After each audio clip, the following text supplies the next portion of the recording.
Well, good afternoon. We'd like to welcome you all here to the John F. Kennedy Space Center. My name is Nick Thomas, and today we're very pleased and privileged to have with us a gentleman who has flown on board America's Space Shuttle. He is from Harmony, Rhode Island. He holds degrees from the United States Military Academy at West Point and from the University of Arizona. He served 2 tours in Vietnam with the 101st Airborne Division and also with the 1st Cavalry Division.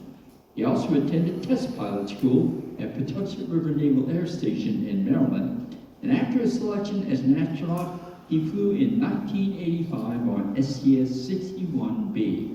And on that flight, our guest performed 3 spacewalks, testing procedures for building a future space station.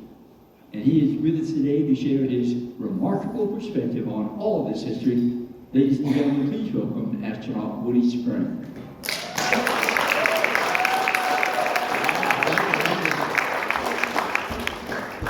Is this loud enough? Can y'all hear me in the background? All right. Hey, is this place cool or what? I think it is. You know, when you're a young astronaut, you got 2 jobs. One is to learn whatever it is you're going to fly. For me, that was the space shuttle. And the other job is just some other thing that you're working on that supports the office in general. The first one was software regression testing. The second one, 18 months later, was being part of the VIT team, Vehicle Integration Testing, where I fly my jet from Houston to here or Patrick Air Force Base, get a rental car, and come up here and work for 3 days or 4 days or a week or sometimes even 2. I finished a week here in my face, just from smiling so much. This place is so cool. Everything's got an engineering backstory. Why is it the way it is? And you know, there's so much knowledge, so much energy that is going into making us to where we are now. So what I want to do is show you some slides, a little shot though, things I think you might be interested in space. I'll try to finish early, so then we'll have time for questions, you know, about things that might interest you. This is my crew, 61B. That's actually the 23rd mission of the space shuttle. That's me in the bottom right. These 2 folks are payload specialists. They flew because of the payload that we had. And then the rest of the crew are the professional NASA astronauts. Jerry Ross, Air Force Major at the time. Brewster Shaw was our commander, Air Force Lieutenant Colonel at the time. Dr. Mary Cleve, the non-military astronaut part of this particular crew, a PhD in civil engineering with a specialty in water purification and things along those lines. Brian O'Connor, Marine Corps Lieutenant Colonel. Now, Brian's an Annapolis graduate. I'm a West Pointer. Those are rival schools. Do you think we ever zinged each other? Oh, yeah, of course we did. Cheap shots you don't do to a friend, and he was a good friend. But a good zing is a worker runner. And I talked about Rodolfo. These are the ladies, women, that were picked up in 1978, 2 years before I got picked up. Before that, it was a reasonable question to ask, can women be good astronauts? What do you think? Yeah. Oh, yeah, heck yeah.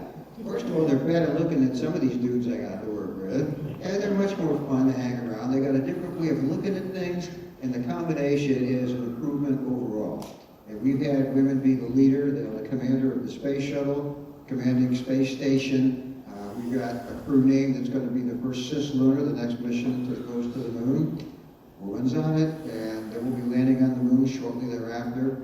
And I'm sure there's a woman going to walk on the moon along with the guys, maybe even be the commander. I don't know the answer to that one. Now this thing they're standing in front of is a personal rescue sphere. Theoretically on orbit, you got a disabled spaceship. Everybody can get in one of those with a canner of oxygen, and it'll pick you up from the bad spaceship, bring you to the safe one. We've never used it on orbit. However, if you're lucky enough to be brought in for interviews during the selection process, you'll meet one up front and personal.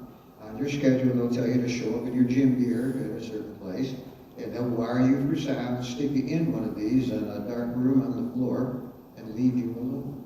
If you're claustrophobic, it won't be long before you get me out of here. And if you're not claustrophobic, I'm not. I went to sleep. Oh, yeah, you'll meet one maybe.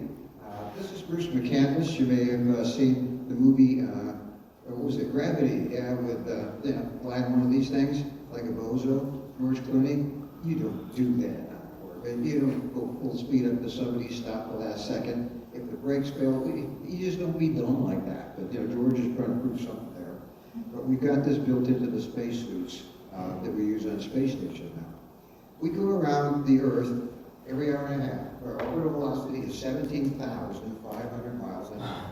If you're not going that fast, you're not on orbit, and you're just coming home in a big rapid.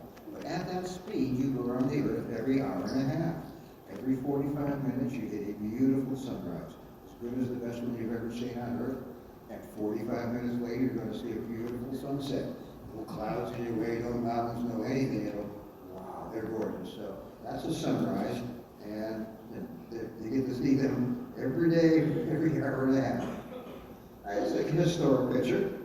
This is Launchpad 39A. This is where I launched from. This is where the Apollo missions came from. And that gantry is now gone. Elon Musk has a 30-year lease on Launchpad 39A. He doesn't need this gantry. That was designed for the space shuttle, so it is now gone. The mobile launcher platform, this piece here, is also gone from there. It's over in front of the vertical assembly building, rusting away looking for another satellite to sit on it. And that's it. So Elon Musk owns that. He's built his own gantry, uses his own mobile launcher platform. And about 50 yards away from this one, there's another gantry there for his Starship. We used that for the first time about 2 weeks ago. And down at the bottom, he's got these big claws that can grab onto the spaceship and reach up and bring it down. What? I've never seen that thing. I was doing a fly, what they call it, where you take a bus ride. I've never seen this before. He's going to do what? He's going to reach up and grab this spaceship that's coming back in on an angle, grab it, straighten it up, and put it where it's supposed to be.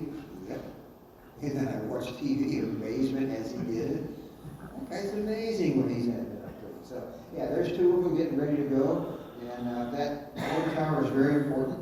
If there's another water tower over here, we have to keep the deck washed with about 5 inches of water. When you launch, for the shuttle anyway, 7.5 million pounds of thrust. And if you hear a launch, it's not a roar, it's a crackling roar. Essentially, the acoustic energy that you're putting out has a resonant frequency for every strut and node of that gantry.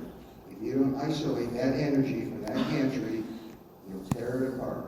The struts and nodes will start failing, it'll fall apart in about 10 to 15 minutes. So we keep it awash with water. The Russians learned that the hard way. They washed a couple of gantries before they got that down. All right, I got to do 2 spacewalks on my mission. The first one was 5.5 hours long. The second one was 6.5 hours long. My third job that I had, other than learning the space shuttle, is EVA lead. And I'm going to have that for a year and a half, and somebody else will take their turn at it. So we're getting ready to do Hubble telescope repair, space station build. We got to increase the number of people that do spacewalk. We got to get more spacesuits, especially the gloves. We got to get the protocols down. So much has to be done to get ready to do a lot of intensive EVAs. At this point, you're going to do an EVA. Oh, no, we got to get you a suit that really fits. Got to get gloves that really work. Man, we should have a whole stock deal. I think you're going to do 10 a week, repeatedly, and bring in all kinds of size of people to be doing the work. So that's the kind of stuff I was working on. Some of the construction techniques we might use on space station, but all the things you need to do a spacewalk. The pre-brief protocols, all those things have to be understood, documented, and become part of what we do. So one of the best ways, or the best way to practice for a spacewalk is in the water tank. You put lead weights here in the front pockets down here, lead weights in here, lead weights up in your chest or in your back, and they buoy you out so you're usually buoyant. You can either float nor sink, nor do you turn turtle or anything like that. In any attitude you go to, you'll stay there. Now, if you go upside down, you'll still fall to the bottom of your suit, resting on your shoulders. So we wear pads here, and yes, there's a little bit of viscosity in the water, but other than that, the correlation between water tank and on orbit is really, really good. If I can do it in the water tank, I can probably do it on orbit, and if I can't, then you've got a problem you need to work out and understand. We came back, this is not the tank I trained in a 25-foot deep tank. So to do the right stuff, when they were doing that centrifuge, they just got rid of it, jackhammered out the floor, and so I had a 25-foot deep tank. Came back and said, if you guys are serious about building a space station, you need a tank that will hold the entire space station and the airlock for the shuttle. They built it, that's what this one is. And that's a decompression back to do a big long run in the tank. Along with the water tank, we also use the KC-135, affectionately known as the Vomits Comets. Yeah, because it's very provocative as you're going through these cycles we're talking about. So the pilot's job is to fly from 40,000 feet in a zero-G dive down to 20,000 feet. And in that zero-G dive, you're in free fall, essentially in zero gravity, because you're falling at the same time gravity's pulling on you. You get maybe 20, 25 seconds of zero-G. At the 20,000 foot level, he's going to do a 2G pull-up and zoom back up to 40,000 feet. So I weigh about 150 pounds, spacesuit weighs about 200 pounds. You do not want to be 6 or 7 feet off the floor when he does a 2G pull-up. So he flashes the lights and rings the bell, and your buddies will put you on the floor and sit on you. Now, just to save you, thank you so much, you can get off now. That young lady was a suit tech, married to one of the divers that work with us, so it's a fairly tight community that works and supports with us in Houston. It has me do it off the don of my real spacesuit, 20 seconds at a time. Well, after training, we figured it took about 18 months to be trained up to use the space shuttle. It took me 5 years to get one, but not because of lack of training. You're going to keep training till you go. It's just that's when the flight rate would support my turn to fly. So the crew van takes you right to the base of the entry, and we get on the elevator, go to the top of the mobile launcher platform. Now you're walking around under your spaceship.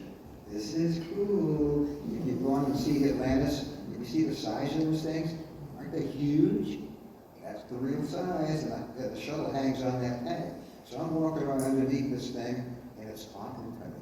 The external tank is charged with liquid oxygen, liquid hydrogen. Actually slurry, it's colder than just liquid. Liquid hydrogen boils at minus 416 degrees Fahrenheit. So on a nice, balmy, 70-degree Florida evening, thermal transfer is taking place. Both oxygen and hydrogen are starting to boil off just a little. We got plenty left. But the oxygen released to the environment, the hydrogen goes over to a burn pond. So we got a full moon out for our particular launch. The oxygen is smoking out up there. Over here, there's dancing flames of hydrogen going 35, 40 feet high. And the tank is rumbling. You can just hear the rumbling inside, a little bit of gurgling as it's boiling, and the liquid is moving around inside. Every once in a while, you get a pressure relief, one of those sounds. Then you also can hear the cryo noises, cryo metal, squealing like that. Oh, it's talking to me. It says, I'm ready to go. Are you? Oh, yeah, I'm ready to go. Let's do it.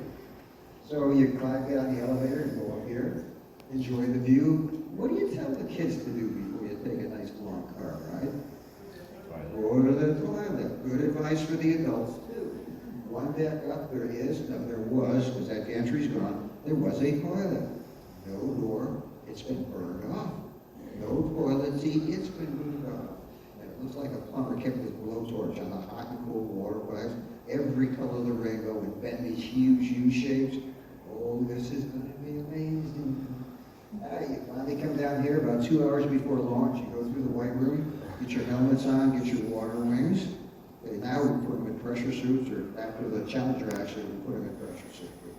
That's not going to save you a hell of a much more than my water wings did. But you go in and you get in your chair, and of course that's over on its back, like the chair you're in if I put you over on your back. And you're going to be in that position now for the next 2 hours as we slowly relinquish control from Kennedy Space Center to the space shuttle itself. First thing that comes over is the computers. All right, now the shuttle has got its own control of the vehicle itself. A little bit later, we'll start the fuel cells, and now we're making our own electricity. A little bit after that, we'll start the APU, the auxiliary power unit. Now we've got hydraulic power, and so the first time in a long time, these engines are going to go through their dealing with that. You can feel this up in the cockpit. The engines are doing this, and we're just getting tail wagged off. We're getting the ride up there as well. At the 5-second point, they start the main engines, and they come up to full speed at about the 3-second point. These engines are bolted to us. Each one is given 500,000 pounds of thrust, so that 1.5 million pounds of thrust is bolted to you. The whole vehicle's just vibrating with energy. Holy cow, 3, 2, 1. When you get to 0, they blow the explosive bolts. At the same time, they ignite the solid rocket boosters. Now that's 7.5 million pounds of thrust. It's like somebody hit the back of your chair with a sledgehammer. Bam! Lift off is at 2 Gs, growing instantly to 3 Gs, and you know you're leaving planet Earth, one way or the other. Ooh, what a ride. All right, So there's that beanie cap, that's the oxygen going back into the environment. All right, this is the inside. The commander's on the left, the pilot's on the right. There's over 1,500 switches and circuit breakers that these two positions have to be responsible for. Everybody has to learn all the different systems, but for launch and land, these guys have to handle those. Behind us, on the flight deck, there's more switches and circuit breakers, and down on the mid deck, there's a whole bunch of more switches and circuit breakers. So the space shuttle was very person intensive, and you had to know a lot more about the systems. Right now, we're flying mostly computer control, but we still have, human interface for some of the critical things, so you still have to understand your system and what's going on. I told you what launch felt like. Now, those solid rocket boosters, we only ride for 2 minutes. That's it. They take us through the thick part of the atmosphere, from sea level right up to the top of the tropopause. Then you're stick your hand up in a car window at 60, 70 miles an hour, and blow your arm back. A hurricane at 120 miles an hour, blowing over buildings. We passed 120 miles an hour at about the 10-second point. At the end of 2 minutes, we're at the top of the tropopause, at 65,000 feet, 60 miles downrange, going Mach 3. 2 minutes. We get rid of the solid rocket boosters, they parachute down, then we spin the engines back up to 100%, and get back up to 3 Gs of acceleration and stay there for the next 6.5 minutes. So 8.5 minutes, flat on your back at Kennedy, going 17,500 miles an hour. And then you hit MECO, it gets quiet. And then bam, bam, bam, the explosive bolts blow off the external tank, and you can watch it tumble. It will burn before it hits the Indian Ocean. Now we've got to hurry up and do a couple things. You got to get your helmets off and your boots off as you're floating. And I remember Mary's first 20 words on over to her wall, excuse me, as she pushed off one wall with all her 1G strength, or cannonball throwing us, and then push off the next wall. Mary, don't use your 1G strength on orbit. Do things gently. Oh yeah, okay. Get the payload bay doors open, because we've been generating a lot of heat. Stow all the equipment you don't need, and activate the toilet, because everybody's behind your back, vibrating like crazy. Yeah, scientifically designed to make everybody need their turn pretty soon. All right, so now we're on orbit. That's what it looks like from 120 miles high, going through the Straits of Gibraltar. This is Africa on your right, Europe on your left, and that's the Mediterranean Sea. Don't see much of the ocean there, do you? But if you find the sun's glint, it will tell you a lot about what's going on down below you. So here is a tidal surge, a 4.5-foot tidal surge going through the Straits of Gibraltar, and that's what it looks like from on orbit. And it spins off cold core radius off the shoulders of it, and it's amazing what you can see on the surface of the ocean. So that's one tidal surge, an earlier one, and an earlier one. So you're looking at tidal history here. You can see ships' wakes on the ocean. They last for upwards of 24 hours, especially if you find the sun's glint to help you find them, because some aspect ratios you really don't get to see. Every ocean has its own color. Pacific is a beautiful blue, kind of a gray blue in the Atlantic. If I put a blindfold on you and then took it off, I said, where are we now? You'd look down and say, it looks like you're over the Pacific in the morning or the afternoon. You just become about as familiar as you are as the trees on your road. That's an elm, that's a pine, that's a whatever. All right, we're looking right down the eye of Hurricane Pat, 1985. These bumps you see, that's the top of the tropopause. Thunderstorms bumping up against the top of the tropopause. The vertical lift of the thunderstorms is what keeps the eye of the hurricane open. Ground truth is about 80 miles an hour. This is a lovely spot of Earth on orbit. This is the Gulf of Aqaba. It's an infrared film. You can see the infrared. This is red, so there's a lot of vegetation there, maybe an oasis. This pink hue is because it's a desert with sparse vegetation, but you can still see the vegetation. Infrared was invented during World War II as anti-camouflage film. You can also see the sandbars down here just a little bit. You wouldn't see that with your naked eye, nor with regular film, but the infrared cuts through the ocean just a little bit, so that you see a lot more than you would otherwise. This is also a kind of a special area just over Egypt, that you see before this particular one. So right over Egypt, you can see the history of civilization as we reckon it. There's the Tigris Euphrates, the Fertile Crescent, where we say civilization was started. That's where Moses was born. There's where Jesus was born. There's where Muhammad was born. Wow, one eyeball here. And if I see that at 4 o'clock in the afternoon, now we go around the Earth every hour and a half.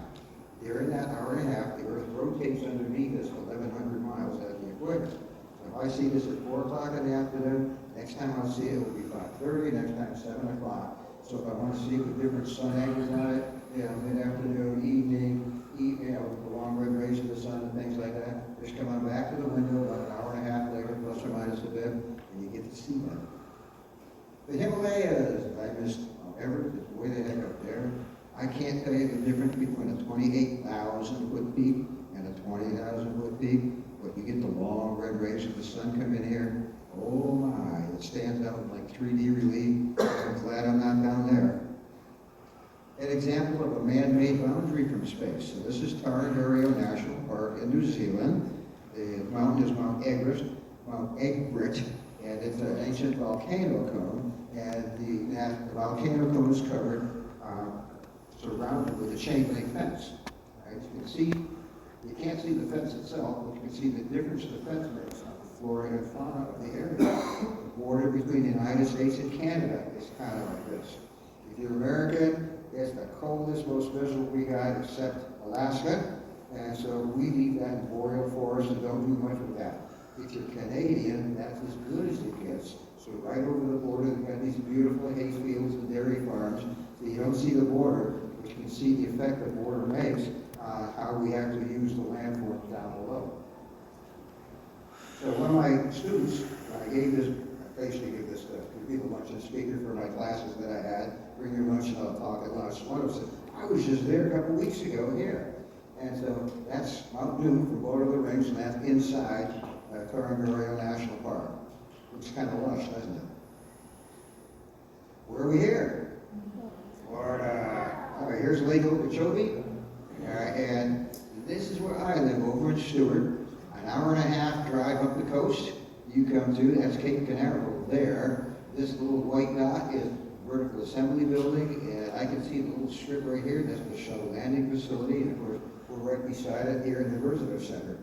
This is probably a rice farmer. He's harvested his crop of rice, let it dry out a bit, and then set the stubble on fire, and the ash returns a lot of the nutrients back into the soil. This picture was taken about 10 o'clock in the morning. This is popcorn cumulus, is what the cloud formations are called. You look and you see a little puffy cotton cloud from orbit. It looks like popcorn. Hence the name popcorn cumulus. One of the questions I get is how well do you sleep, or how do you sleep on orbit? The answer is not well. You're as excited as a kid in a candy shop the night before Christmas. You grow when you get to orbit. I grew 2 inches. You don't get to keep it. You know, come back to 1G, I'm going to go back to my regular height. You are taller in the morning than you will be in the afternoon. You're taller at 25 than you will be when you're 65. It's gravity. Gravity is what holds us to the earth, but it pulls those little spongy cords into discs in between your vertebrae down over your life. And yep, gravity does a lot of stuff to us, but we need it. All right, so you got to tie yourself off somewhere. If you don't, like any good vehicle, I got air inlets and air outlets, so if you don't tie yourself off, everybody's going to breathe the air exit, thrashing around like a can of worms. So Bruce commandeered the flight deck, I sat on the ceiling of the bed deck, Mary was beside me on the wall, it matters not. We go around the earth every hour and a half, so we got bright, dark, so we wear these blinders, and we take these little sunny walks into orbit with us. So I know Brian, we must have done this. You have to turn your tapes in, your music in, about 6 months prior to flight, just because they don't want to mess with it later. So Brian must have done this before we cut the deal of those zinging each other back out of orbit. So there I am on day 3, trying to go to sleep. I don't have that little button. NASA says it's time to sleep. Boom, okay, good night. No, you're trying to go to sleep, and I'm listening to music, and all of a sudden it breaks into the Navy Glee Club singing Anchors Away. Oh, Connor, you son of a... Yeah, I did call on that. And he had no idea. What are you playing about it? My music, the Navy Glee Club? Oh, I got you, didn't I? Yes, you did. Now I got to try to get him back. We'll see how that works. All right, so that's me resting on the chair that's not there. Does that look like hard work? No, you just lay back and float. Brewster's on the treadmill, and you pull those bungee cords nice and tight, and that gets your spine down a little bit. That feels good. This is a video camera. 8 inches per side, 2 feet long. What a TVA qualified. Big deal. All right. But that was technology, the video technology, way back in the 70s. Yes, I got a better one in my cell phone now, the size of a grain of rice. But that was the technology then. And this is CBIS, continuous flow electrophoresis experiment, way of separating plasma by its electrical charge. That doesn't work well on Earth, but it worked great on orbit. We're having our Thanksgiving meal here. Sorry about the focus. I had to cut this out of a piece of videotape. That's a regular loaf of bread off Mary's tray. Right here. A loaf of regular bread. Rodolfo introduced tortillas to us. Natural flying sauces, right? Get one of those things going. They just fly so good in the space shuttle. You know, you catch it about the end of day 3, you get a face full of crumbs, time to put it away. We had turkey with mashed potatoes and gravy and cranberry sauce for Thanksgiving meal. On the space shuttle, we can have pretty much normal food. I like my steak medium rare, thank you. They'll cook it that way, send it to native mass, and irradiate it, which kills all the microbes and bacteria in it. And now it's got an unrefrigerated shelf life for maybe 6 months. Good food preservation, what a deal. One of my favorite, you guys like the goldfish crackers? Yeah, I like them. I like mine with extra cheddar, thank you. But you can take a fistful of those guys and let them go very gently, and then go through them like the great white shark. I could get 4. How many do you think you could get? We'd have to find out, wouldn't we? All work, no play on orbit. Let me tell you, we work like we had a very full schedule. Your schedule told you what to do every minute of the day. But they don't have any line that says have fun and enjoy it, but that's there, let me tell you. All right, so we make water on orbit. We use a fuel cell, which is liquid oxygen, liquid hydrogen. It gives us the electricity with a byproduct of water. We are never stoichiometrically perfect. That means exactly H2O. We're going to be rich on either oxygen or hydrogen. We choose hydrogen because we don't want to increase the particle pressure of oxygen too much. Point being, the water is a little bit gassy, kind of like seltzer water or something like that. This is a standard drink container, a hard plastic outside, and whatever you're going to eat or drink that can be dehydrated, is inside. You add water to it, rehydrate. If they can dehydrate it, they will. Macaroni and cheese, dehydrated. Shrimp cocktail, dehydrated. Beans or something like that. Eggs, scrambled eggs, dehydrated. So, yeah, you get to use this thing a lot. There's a straw. It's going to be something you drink. A straw that goes from here to here in this picture with a little clip. Because it's gassy, if you don't set the clip, whatever you're drinking is going to start climbing out the top of that straw. So here we are on day 4. I've got the camera. Hey, Brian, hey, why don't you do something funny for us? And he thinks for a second, he goes, no, because then, he doesn't talk like this, I'm just emphasizing it. He goes, no, because then you take the camera and make pictures of me and use them later to make fun of me. Of course, that's what I want. And he says no, because you'll make fun of me. He sets his drink down and doesn't set the clip. He's already started doing this for me. He's having orange mango to drink. It's a weird purpley, pinky, just a weird looking, color stuff to drink like Kool-Aid. And as he sets it down and doesn't set the clip, out the straw starts coming orange mango drink, and the bubble getting bigger and bigger. He goes, oh, he tries to grab on it with his mouth. Well, he gets it partly, so he's got some of it in his mouth, the rest of it wraps around the side of his face like an angry jellyfish. All right, so now he's got this purple orange mango jellyfish trying to attack his face. For lunch, he's having hot dogs, and they come in an aluminum foil pouch of 4. One, he's got a fork in it and a bite out of the end of it, and he just slides right back into the pouch. And we wear Velcro all over our body, stick cameras and stuff like that. So he's got this pouch here, and as he's trying to, suck in the water, he raises his knee, and all 4 hot dogs come out of the pouch. First one got a fork in it with a bite out, so what's doing this? And the other 3 come out like, puppies following a bomb or something like that, like a ripple fire out of a cartoon submarine launch. I'm laughing so hard I never took the picture.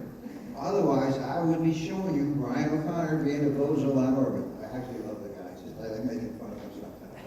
So you got great orange juice. You can bang on it, it'll vibrate and damp it out. You can stick goldfish in it or anything you want to. Just don't get it on you. It'll wig in on your face. It'll be a jellyfish and things like that. But Mary, our civil engineer, sanitary engineering, made one rule. No leaving the toilet area with any new friends, especially if they look like that. All right, do you get the picture? What do you think the next one is? Of course it is. You can't elementary school without explaining how you go to the bathroom in space. And depending on the audience, you can be more or less graphic on it. Well, the first answer is very carefully. Boys and girls, remember one, standing up. All right, first of all, you got foot loops. So you can slide your feet into these things and stay in place. This is not something you need to be floating away in the middle of trying to do. So you have the foot loops. You also have privacy. So you can draw this foot around you, you have privacy. And when you're ready to use it, you just turn on the liquid separator, or the switch, and it uses centrifugal force to spin the liquid to the outside where it's siphoned off. So as you turn around, it sounds like a garbage disposal spinning up. And then as you start to use it, it garbles as the liquid hits it. One of those things. Yeah, so when you're done, just remember to shut it off. If you make a mess, we got all the baby wipes that you need to clean up the area and have you leave it. I'm not going to go number 2 graphic. However, this is another one you don't need to be floating away in the middle of. So we have thigh bars, hand holds, and later on seat belts to help you stay in place while you're doing your thing. And that's it. This one. There we go. Little tiny switches, it's dark up here, they're well warm. All right, so that's my $10 million spacesuit. These little black dots on the elbows. This is so when we do stereo water tank imagery and then stereo on orbit, they can make 3-dimensional stick figures of, you see, stick figures play golf and tennis and things like that. Well, now they got Woody and Jerry working in space, so, it's a way of modeling things. Here's my sunglasses.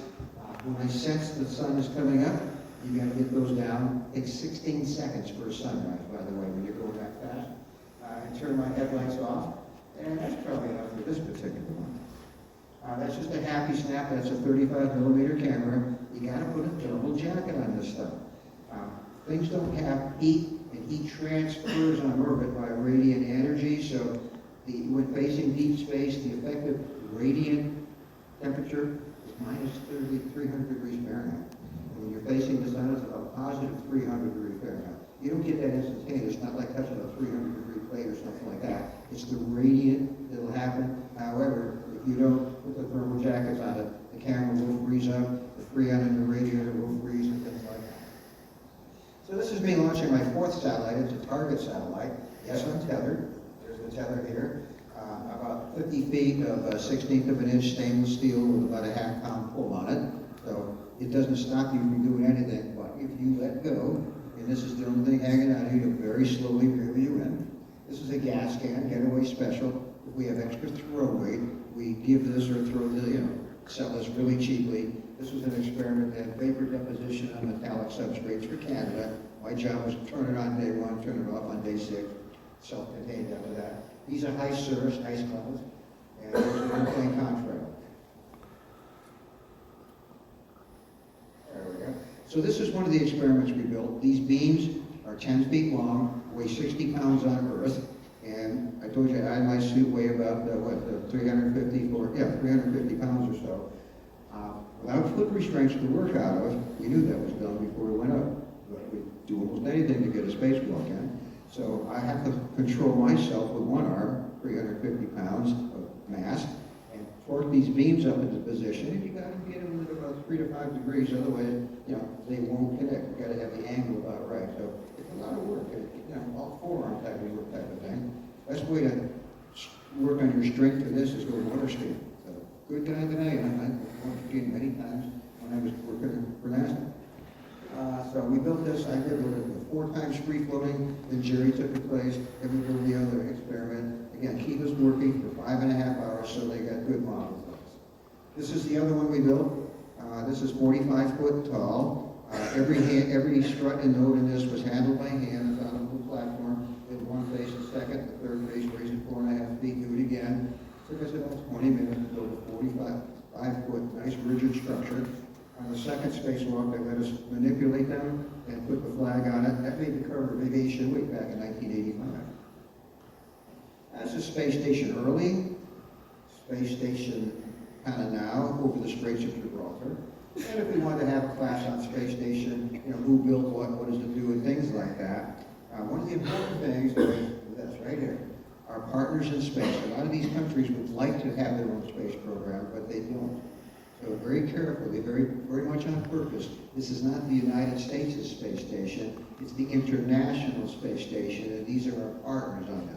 We share everything with them. They build components that work with us together. And even the Russians are partners in space, even though they're not partners on the Earth.